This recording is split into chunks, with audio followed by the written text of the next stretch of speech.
Welcome to Christ in Private Practice, the podcast for Christian counselors building bold, sustainable practices with Christ at the center. I'm Camille McDaniel, licensed professional counselor, here to offer faith-based support, business insight, and creative strategies to help you thrive. Let's grow, be encouraged, and take action together. Welcome back to Christ in Private Practice. It's great to have you here for another episode. Thank you for everyone who has been traveling the road with me so far. It's wonderful to have you back. And if you happen to be new, then welcome. I'm glad that you are here joining for another podcast episode. So we're going to dive right in today, and we're going to be talking a little bit about navigating our faith with culture, and we're going to do it ethically, and we're going to talk about clinical communication today, which is why our episode today is called Same Words, Different Meanings, Ethical Communication in Spiritual Language. So this episode actually came from a real interaction that occurred when I was doing a couple of episodes back when I was doing the IFS episode, but it made me reflect and kind of pause on how quickly things can be just misinterpreted, and how we can be using one word and thinking two totally different things, depending, or I say two totally different things. I guess it really depends on how many people are present in the encounter as to how many different interpretations may be present. So ultimately, what was going on was that the episode that they were watching was on my YouTube channel for Christ in Private Practice. And while they were looking at, I guess, the episode, and they may have been just kind of looking around the YouTube channel just to see what else Christ in Private Practice was doing and offering and such. Well, they came to a part of the YouTube channel where there were a couple of meditations. And so when they noticed that there was the word meditation on there, it totally took them in a different direction, and ultimately led them to sharing their concerns. And there were some assumptions kind of being formed. But thankfully, they were patient in allowing me to gently push back on what they were assuming about that word, and that word being on my YouTube channel. And that then brought us to some clarity. But, initially it ultimately could have just kind of gone in the wrong direction, and it could have left people with a sour taste in their mouth, because they really believed that the word meditation was being used in a more new age way. Okay. And so that all really, again, that all kind of it was fixed, and it was dealt with. And I can share it because the person didn't use their real name for their sign in, so you don't really know who this person is. And so the bottom line of it is that where you're used to, for some people, using the word meditation and being very familiar with how it is used in a secular way, where you're emptying out your mind so that you can be clear of thought by emptying out all the negative things, and inviting in whatever spiritual beliefs that you happen to hold true.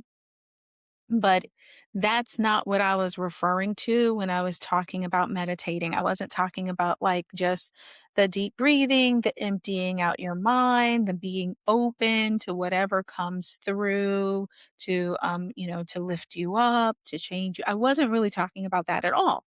And I referred to that as I was talking or writing back and forth with them and just helping them to understand that I was actually using it in the way that the Bible uses it, when it talks about meditating on those things that are right, that are good, that are noble, there's a whole scripture in Philippians. And so I was saying I'm using the word in that way. I'm not encouraging anyone to totally empty themselves out, to be filled with whatever they are kind of like attracting and manifesting to come in. I'm not talking about that.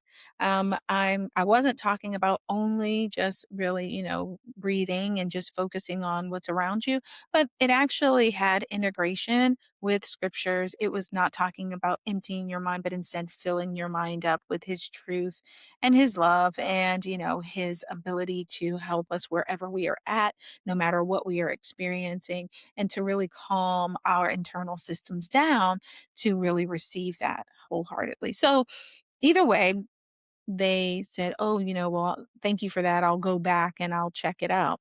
But that then brought me to today's episode and just kind of looking at, okay.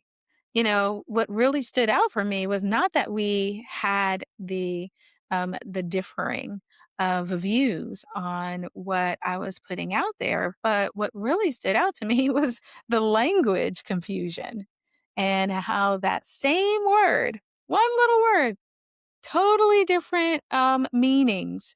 And that took the conversation in entirely different directions because there was a different interpretation based on people's experiences and their faith and worldview and their assumptions and culture and training, right? And that happens all the time in counseling. And so that's why I thought, oh, you know what?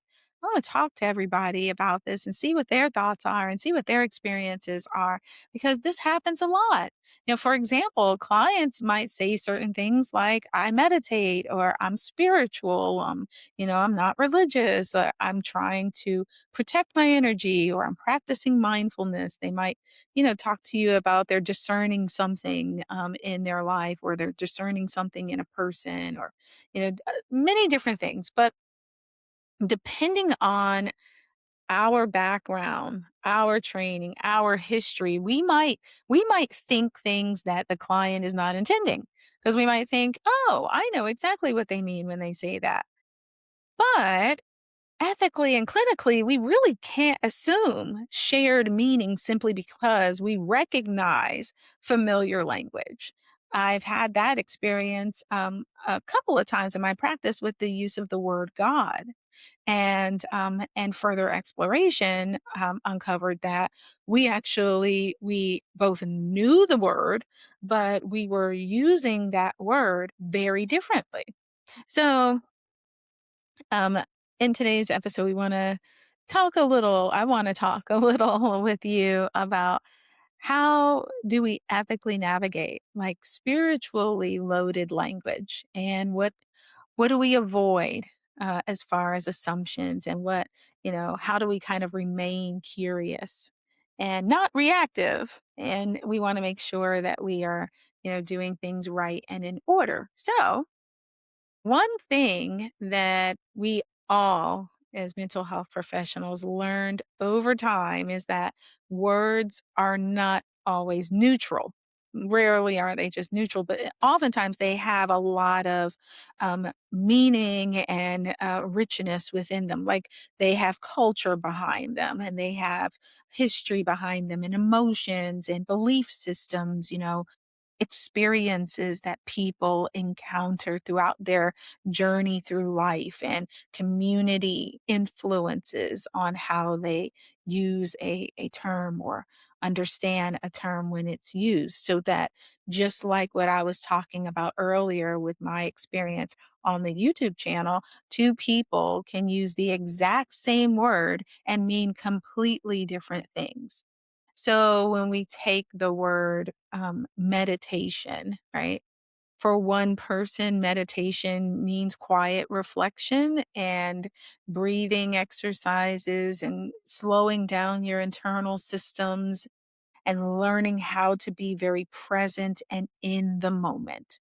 But then for another person, it might be that they think of spiritual practices and, emptying the mind and enlightenment and transcendence. And so for those who are Christian, meditation may mean reflecting intentionally on scripture or focusing on God's truth in his word or just being still in the Lord's presence and allowing him to search your heart and to meet you where you are and to provide for you in that moment, whatever you're needing. So different meanings, right? For different people. Even taking the word mindfulness, even the word mindfulness for some people, when you use it, they may be looking at it from a totally different perspective than somebody else. So one person uses the word mindfulness and it could mean grounding and awareness and attention to the things that are going on within your body, like regulating yourself and being able to calm your internal systems, your nervous system, creating stabilization. But then there are others who connect mindfulness to an even broader spiritual system. And maybe mindfulness is attached to different philosophies. Some individuals who might be Christians may feel very comfortable using the term because they understand it to mean one thing. And then there might be others who are uncomfortable because they understand the term to mean something else. And if we assume the meaning instead of really exploring, what is really being presented, then we can risk misunderstanding people that we are speaking to, whether that happens to be our clients in session or whether that happens to be colleagues that we are meeting with and networking with or at a training with. So this is really something to think about because there are a lot of terms actually that sometimes are misunderstood when you actually explore how a person was using it or when a person explores how you're using it. Things like healing, submission, energy, or discernment, there are a couple of terms, intuition and, faith, spirituality. A lot of people have different ways that they see these terms and more.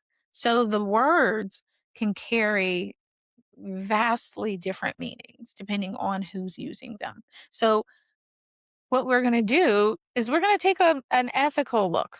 Let's kind of look at this from, an ethical implication point of view, because this is really where we can then make it like clinically significant, right? So, because one of the biggest mistakes sometimes is just assuming understanding without getting any clarification. I'm sure it's happened to you.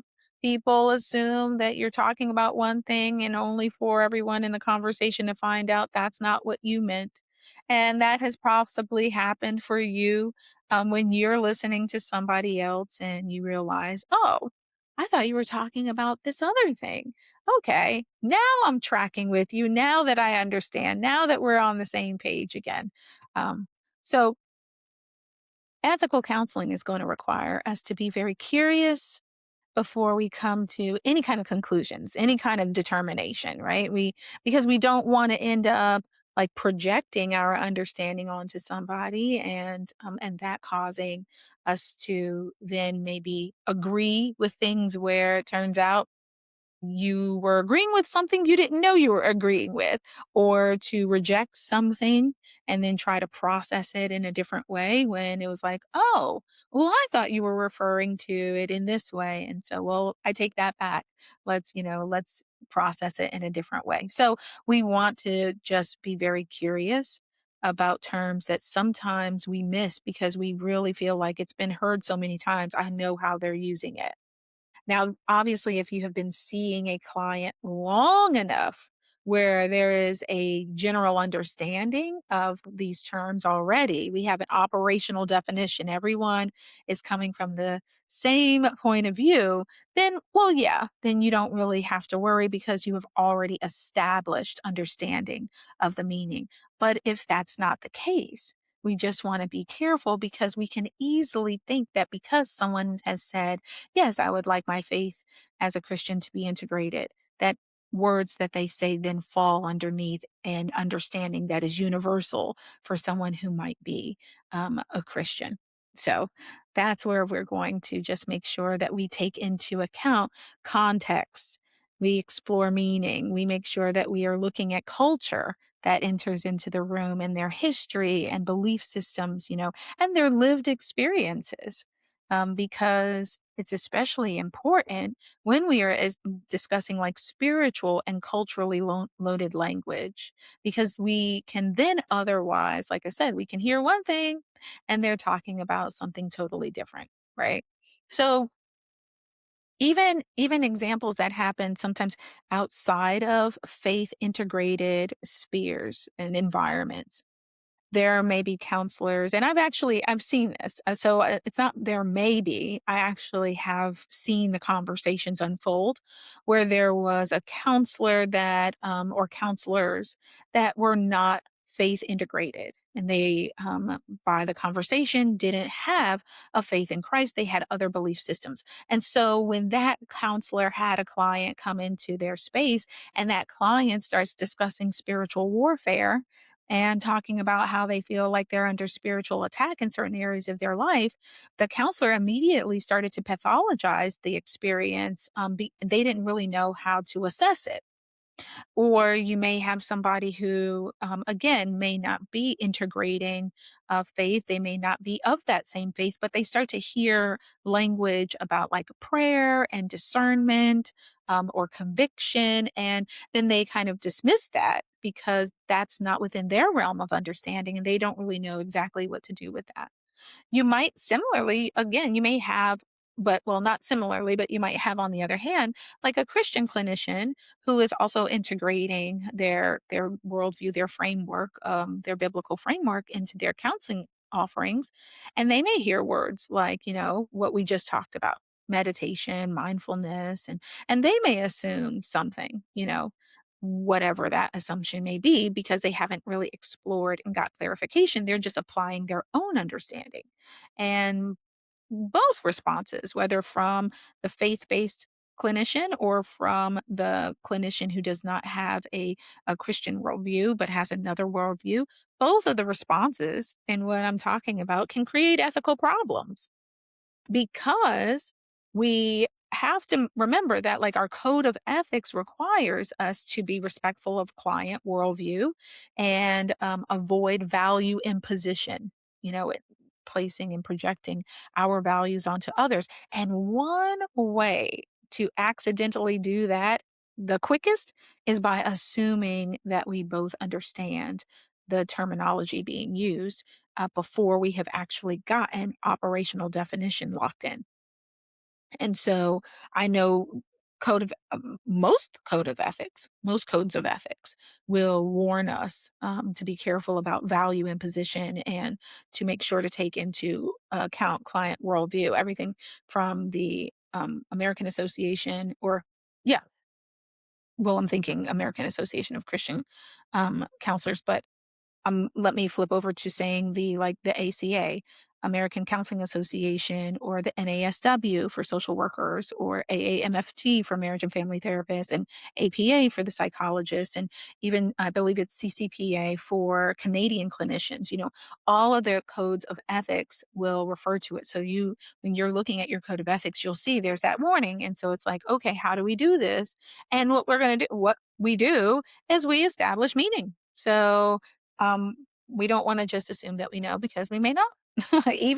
Even words that are used frequently.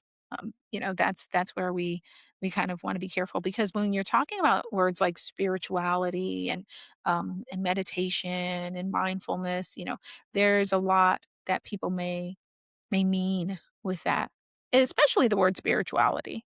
Like spirituality, I always ask, what does that mean to you?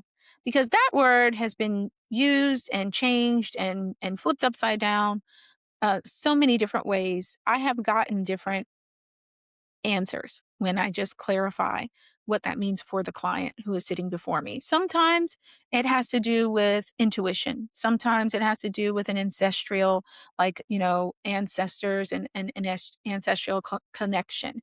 Um, Sometimes it has to do with like nature, and sometimes it's like energy or it's just like purpose in life. There's actually a lot of different ways that people have used that in addition to it for some people meaning a relationship with God. So we want to just be careful. And I feel like uh, uh, I think some of you will agree with this, or many of you may agree with this, but I think social media has really contributed to kind of accelerating this blended language because you go online and you'll just see so many different views and opinions and ways that language is used and integrated and so words they're moving and changing rapidly. And they're moving and changing across therapy spaces and self-help spaces and wellness and religion and psychology and trauma, and there are just so many ways that words are being used in different environments, different spaces. Online influencers, I mean, there's just a lot going on, and our clients are absorbing the language and the meanings in all these different spaces. And sometimes they're absorbing the language without even knowing fully how to define what they're saying. And counselors are also absorbing a lot of language, and we might also be assuming based on where we heard these things being used, we might assume that everyone is on the same page because we all recognize the vocabulary, but we may not necessarily be familiar with all of the different meanings underneath the word being used. So if we put this into like just let me throw out an example. Let's just make this real practical because I like making things plain, right? And I think it's already been made plain, but I want to go ahead and just throw out some examples. So instead of assuming what something might mean, we're just gonna flip it into an exploratory question. We're going to say, like, can you tell me what mindfulness looks like to you personally? That's one way that we can just interject it really smoothly into our sessions instead of, kind of reacting. Or even the word that kind of got this this podcast episode started, instead of us thinking that we know exactly what it means when we see the word meditation. We want to find out if we can find out if we're, talking to colleagues, but if we have our client right there in the room with us, then we want to just ask, when you use the word meditation, what does that practice involve for you? Right. So, all of that, or even like I talked about a little bit ago with the word spirituality and, what that means to those who are integrating Christian beliefs into their counseling work versus those who may not. So, you just want to ask, like, how would you describe your spiritual beliefs? What does spirituality mean to you? That will be, the same thing even when sometimes people are like, I think I'm going through spiritual warfare. And it's like, well, what makes you believe that it's spiritual warfare? What are you noticing? What are you experiencing that makes you say that? There's just again, so that we're just getting some clarity before we move forward and assuming, what that means. So that way we don't have any challenges. Again, whether we are talking to each other as colleagues or whether we are working with our clients in session.